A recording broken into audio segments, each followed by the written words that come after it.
नमस्कार, news India देख रहे हैं आप। मैं हूं आपके साथ पूजा मोहन पांडे। बुलेटिन की शुरुआत बड़ी और अहम जानकारी के साथ। नीतीश का विपक्षी एकता अभियान तेज होता नजर आ रहा है। नीतीश कुमार ने केजरीवाल से मुलाकात की है। बड़ी खबर, अहम जानकारी आपको दे रहे हैं। सीएम नीतीश की विपक्ष को जोड़ने की कवायद एक बार फिर से नजर आ रही है। बैठक में डिप्टी सीएम तेजस्वी यादव भी मौजूद रहे हैं। बड़ी खबर, अहम जानकारी आपको दे रहे हैं। पटना में जल्द विपक्षी दलों की मीटिंग हो सकती है। देखिए, नीतीश कुमार विपक्षी एकता की मुहिम को लेकर एक बार फिर से दिल्ली में है, जहां आज दिल्ली में मुख्यमंत्री नीतीश कुमार ने दिल्ली के सीएम केजरीवाल से मुलाकात की है। 40 दिनों में केजरीवाल से नीतीश कुमार की ये दूसरी मुलाकात है। दिल्ली के सीएम के आवास पर ये मुलाकात हुई, तो वहीं उनके साथ डिप्टी सीएम तेजस्वी यादव भी मौजूद थे। जेडीयू के राष्ट्रीय अध्यक्ष ललन सिंह और आरजेडी के सांसद मनोज झा भी मौजूद रहे। आपको बता दें कि इससे पहले 12 अप्रैल को नीतीश कुमार ने अरविंद केजरीवाल से मुलाकात की थी। इस दौरान केजरीवाल ने विपक्षी एकता में साथ आने की बात कही थी। ये मुलाकात अहम इसलिए मानी जा रही है क्योंकि केजरीवाल विपक्षी एकता की एक मुख्य कड़ी हो सकते हैं। 2 अक्टूबर 2021 को कॉर्डेलिया क्रूज पर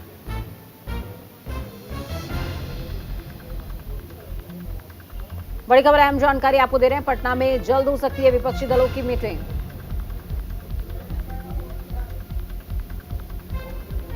नीतीश कुमार ने केजरीवाल से मुलाकात की है। सीएम नीतीश की विपक्ष को जोड़ने की कवायद एक बार फिर से नजर आती है। आपको बता दें कि कल कर्नाटका में नीतीश कुमार मौजूद थे, उनके साथ में तेजस्वी यादव भी थे। लेकिन अब कर्नाटका के बाद वाया दिल्ली बिहार का रुख करेंगे नीतीश कुमार। लेकिन ये जो वाया दिल्ली यानी कि दिल्ली हॉल्ट बीच में पड़ा है, ये दिल्ली हॉल्ट बहुत कुछ कह रहा है। इसमें विपक्षी एकता की कहानी छिपी हुई है।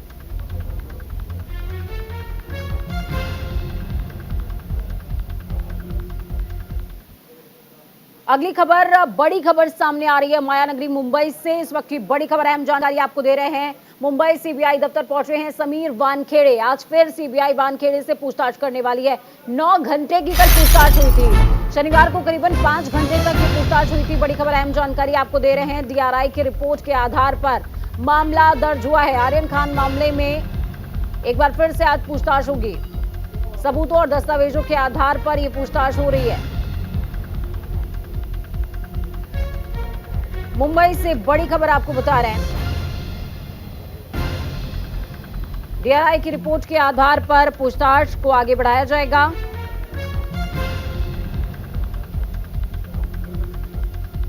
मुंबई से इस वक्त की बड़ी खबर। मुंबई सीबीआई दफ्तर पहुंचे हैं समीर वानखेड़े। आज फिर सीबीआई वानखेड़े से पूछताछ करने वाली है। शनिवार को करीबन 5 घंटे तक ये पूछताछ हुई थी और आज दूसरा दिन है पूछताछ का, जब समीर वानखेड़े एक बार फिर से सीबीआई के सामने होंगे। इस बार तमाम दस्तावेजों को, तमाम सबूतों को आधार बनाकर पूछताछ की जाएगी। शनिवार की अगर बात की जाए तो बीते दिन लगभग 5 घंटे बातचीत हुई थी। आर्यन खान मामला क्या है एग्जैक्टली समझिए। 2 अक्टूबर 2021 को कॉर्डेलिया क्रूज पर छापेमार कार्रवाई हुई। क्रूज से आर्यन खान को गिरफ्तार किया गया था।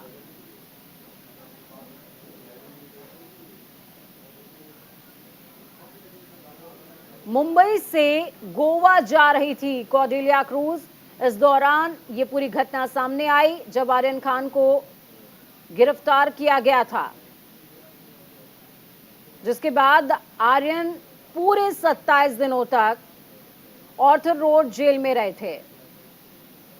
तो बड़ी खबर, अहम जानकारी आपको दे रहे हैं। सीबीआई के दफ्तर में है यहां पर इस समय समीर वानखेड़े और दूसरी तरफ समझिए कि मामला क्या है। 28 अक्टूबर को आर्यन खान को बेल मिल गई थी। 30 अक्टूबर का जिक्र भी बेहद खास हो जाता है। 30 अक्टूबर को आर्यन खान जेल से बाहर आए। समीर पर आर्यन को छोड़ने के लिए 25 करोड़ रुपए मांगने का आरोप लगा। दूसरी तरफ अब आप ये समझिए कि शाहरुख खान और समीर वानखेड़े की चैट क्या थी। मेरा बेटा इन सब का हिस्सा नहीं है, ये शाहरुख खान ने कहा था। उसकी गलती ना के बराबर रही है। शाहरुख खान ने कहा, मैं प्लीज हाथ जोड़ता हूं, उसे ना फंसाएं। मैं एक पिता होने के नाते बोल रहा हूं।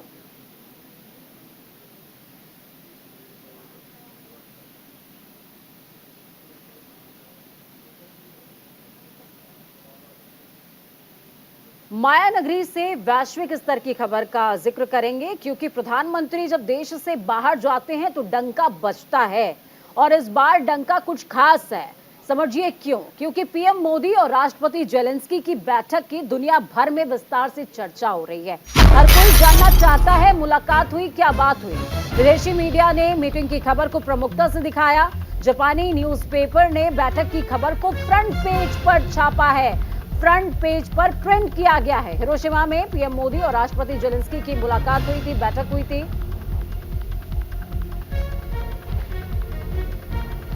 हर कोई जानना चाहता है कि आखिरकार इस मुलाकात में क्या कुछ खास रहा है। तस्वीरें भी आपको दिखा रहे हैं। ये तस्वीरें आपको आम लग सकती हैं, लेकिन ये तस्वीरें बेहद खास हैं, क्योंकि समझिए जब जेलेंस्की और प्रधानमंत्री नरेंद्र मोदी मिले तो जी शिखर सम्मेलन पीछे हो गया, और फ्रंट पेज पर खबर क्या छपती है, प्रधानमंत्री और जेलेंस्की की मुलाकात में क्या कुछ बातचीत हुई है। तस्वीरें आपको दिखा रहे हैं, फ्रंट पेज पर यह मुलाकात प्रिंट हुई है।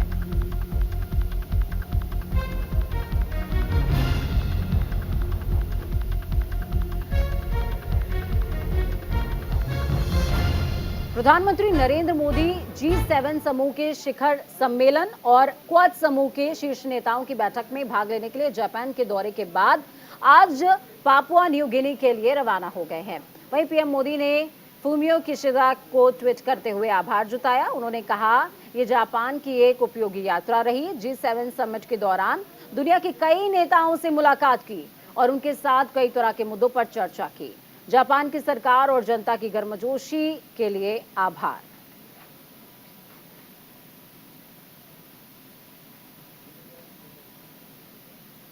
तो आपने देखा, समझा और सुना कि किस तरीके से प्रधानमंत्री ने जापान का आभार जताया है। लेकिन बड़ी खबर भी आपको दे दें, जापान से रवाना हुए हैं पीएम मोदी।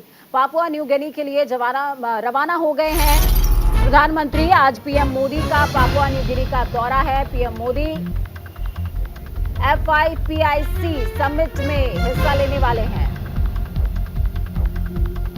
जापान सरकार के लिए स्वागत का आभार भी प्रकट किया है प्रधानमंत्री ने।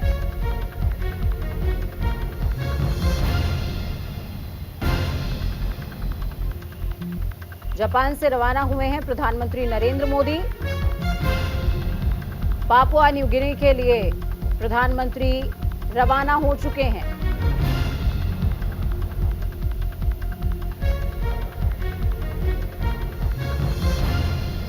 आज दुनिया और कैमरे की निगाह प्रधानमंत्री को देख रही है।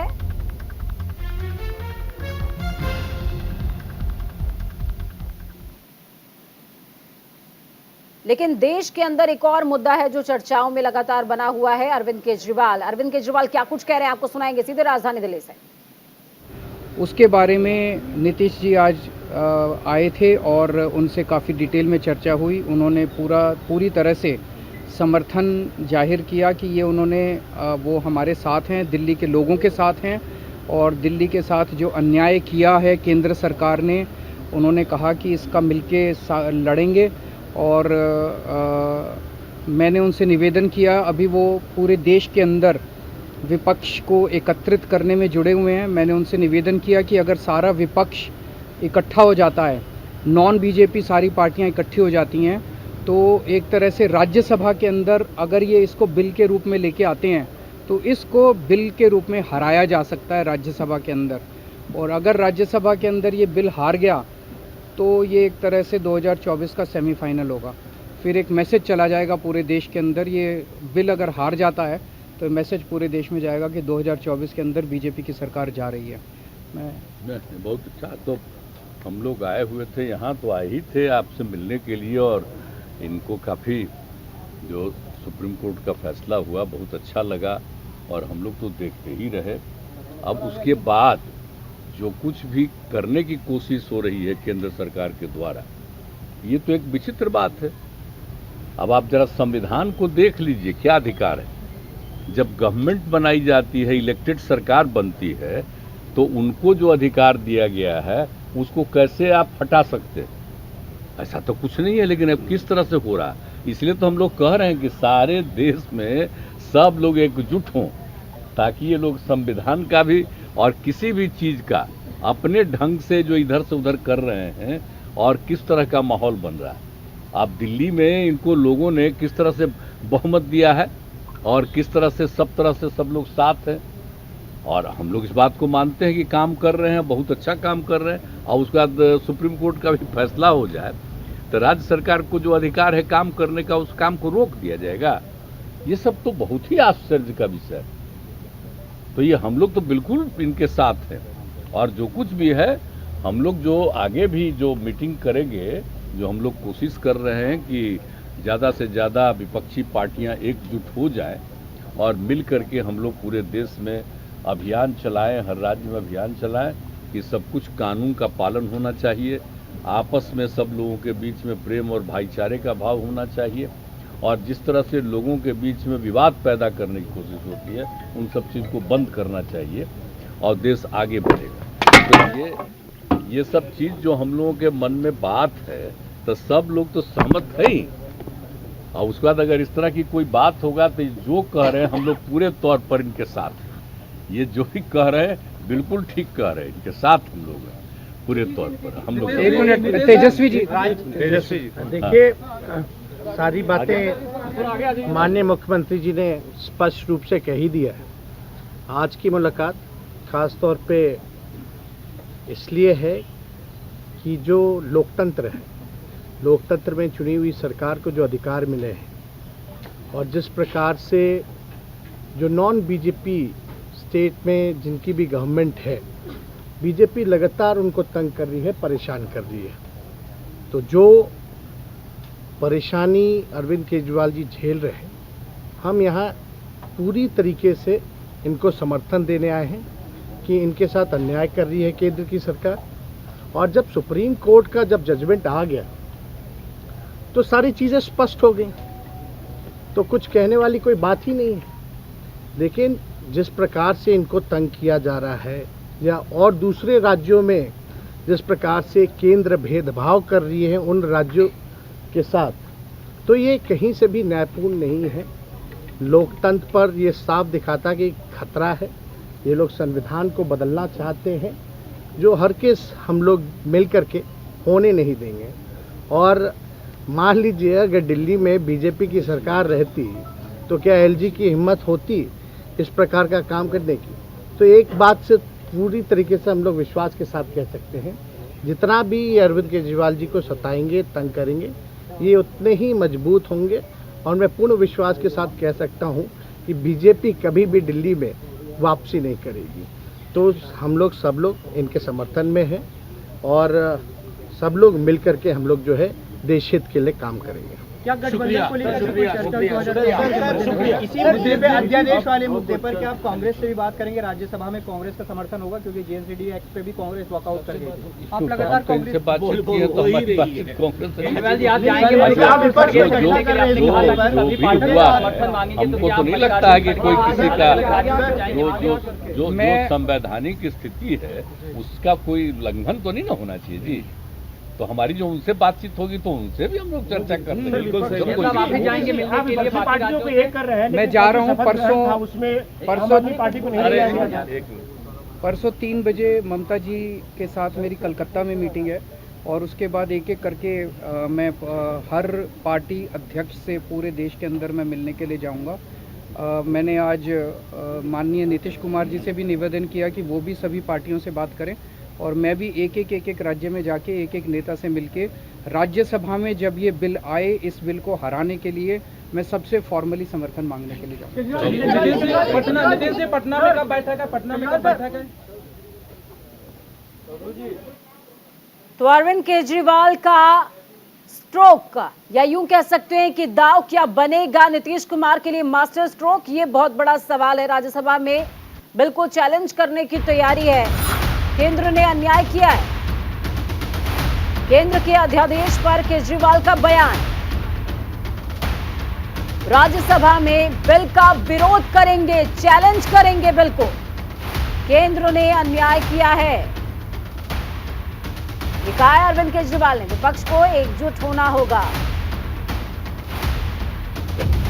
तो कल नीतीश कुमार कर्नाटक के मंच पर मौजूद थे, वहां पर शक्ति प्रदर्शन हुआ विपक्ष का। हालांकि उस दौरान वहां पर अरविंद केजरीवाल नहीं थे, लेकिन आज नीतीश कुमार जो कल कर्नाटक में थे वो दिल्ली में हैं और दिल्ली में अरविंद केजरीवाल के साथ मुलाकात हुई है। मुलाकात के बाद जिस तरीके की पीसी हुई, मीडिया से मुखातिब हुए दोनों नेता, वो बहुत कुछ इशारा कर रहा है। और अरविंद केजरीवाल सीधे तौर पर केंद्र से लोहा लेने के लिए तमाम विपक्षियों को एकजुट करने में जुटे हुए हैं। इस बीच आपको एक और बड़ी और अहम जानकारी दे दें। जो बाइडेन ने पीएम नरेंद्र मोदी की तारीफ की है। अमेरिका में आपकी बहुत लोकप्रियता है। जो बाइडेन ने कहा है मुझे आपका ऑटोग्राफ चाहिए। जो बाइडेन का ये बयान समझिए। जो बाइडेन ने पीएम नरेंद्र मोदी की तारीफ की है, ये वही जो बाइडेन है जो 3 सालों तक कूटनीतिक दृष्टि से कुछ भी बोलने से बचते रहे।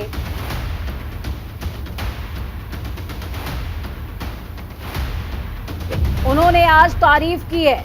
अमेरिका में आपकी बहुत लोकप्रियता है, ये कहा है जो बाइडेन ने। अमेरिकी राष्ट्रपति जो बाइडेन की जब प्रधानमंत्री नरेंद्र मोदी से मुलाकात हुई, ये मुलाकात बेहद खास थी। तारीफ के दौरान की तस्वीरें आपको दिखा रहे हैं। तारीफ के दौरान जो बाइडेन ने कहा कि आपकी बहुत ज्यादा लोकप्रियता है अमेरिका में और मुझे भी आपका ऑटोग्राफ चाहिए। और इस एक बात से आप देश की कूटनीति का, भारत की कूटनीति का अंदाजा लगा सकते हैं। विदेशी मंत्री एस जयशंकर जिस तरीके से अपनी भूमिकाओं का निर्वहन कर रहे हैं, उसका परिणाम ये तमाम तस्वीरें नजर आती हैं। प्रधानमंत्री का तमाम देशों के साथ जिस तरीके का व्यवहार है, वो इन तस्वीरों की वानगी बनकर उभर कर सामने आता है।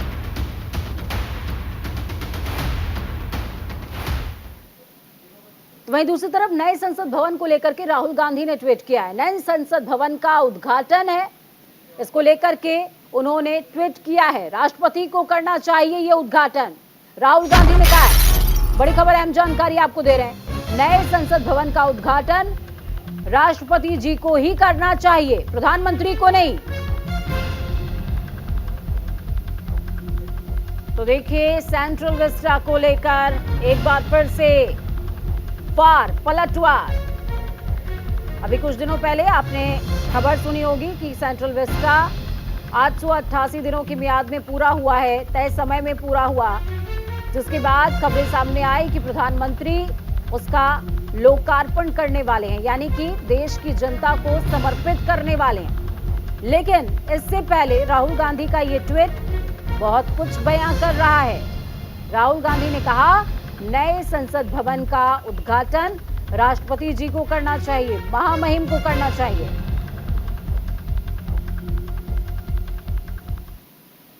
तो बड़ी खबरों के सफर में रुख करेंगे उत्तर प्रदेश की राजधानी लखनऊ का, जहां पर हज यात्रा की पहली उड़ान रवाना हो चुकी है। बड़ी खबर, अहम जानकारी आपको ददे रहे हैं। रवाना हुआ है हज यात्रियों का पहला जत्था। हज यात्रियों के जाने का सिलसिला बदस्तूर जारी। पहले दिन हज के लिए रवाना हुए हैं 562 यात्री। लखनऊ एयरपोर्ट से रोज 2 फ्लाइटें रवाना होंगी।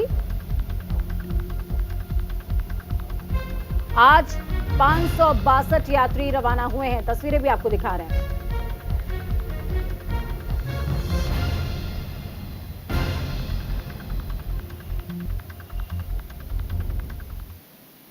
के बाद अब तक का सबसे बड़ा ग्रुप ये हज के सफ़र पे जा रहा है और आज हज की पहली फ़्लाइट आज 21 मई को लखनऊ से रवाना हो रही है। लखनऊ एयरपोर्ट से इस समय हम हज हाउस में मौजूद हैं और आपने देखा कि हमने हाजी भाइयों को पूरे प्यार मोहब्बत के साथ, पूरे इंतजामात के साथ उन्हें विदा किया है। और पूरे हज कमेटी की, हमारे उत्तर प्रदेश सरकार की कोशिश रही कि हमारे हाजी भाइयों को कोई दिक्कत ना हो। हमारे माननीय मुख्यमंत्री आदरणीय योगी आदित्यनाथ जी ने तमाम हाजी भाइयों को शुभकामनाएं भी भेजी हैं और उनसे अपील की है कि वहाँ जाके हमारे मुल्क के सलामती की दुआ करें। और हमें पूरा यकीन है कि हमारे उत्तर प्रदेश की योगी सरकार और केंद्र की मोदी सरकार ने जो इंतजाम किए हैं उससे हमारे हाजी भाई खुश होंगे, संतुष्ट। तो जिस समय ये जत्था रवाना हो रहा था, दानिश आजाद अंसारी जो कि अल्पसंख्यक विभाग के मंत्री हैं, वहां पर मौजूद थे और उन्होंने हज यात्रियों को शुभकामनाएं दी हैं और साथ में अपील की है कि आप जब भी मदीना पहुंचें तो वहां पर देश यानी कि मुल्क के लिए अमन और चैन की दुआ मांगे। इस बीच बड़ी खबर अहम जानकारी भी आपको दे रहे हैं जो कि राजस्थान से सामने आ रही है। राजस्थान के जयपुर से बड़ी खबर है। करोड़ों रुपए कैश और सोना मिलने से हड़कंप मचा हुआ है। योजना भवन का अधिकारी धन कुबेर निकला। एसीबी ने एफआईआर दर्ज की है, जिसके बाद बड़ी कार्रवाई। मास्टरमाइंड निकला डीओआईटी का जॉइंट डायरेक्टर। डीओआईटी का अधिकारी वेद प्रकाश यादव हिरासत में।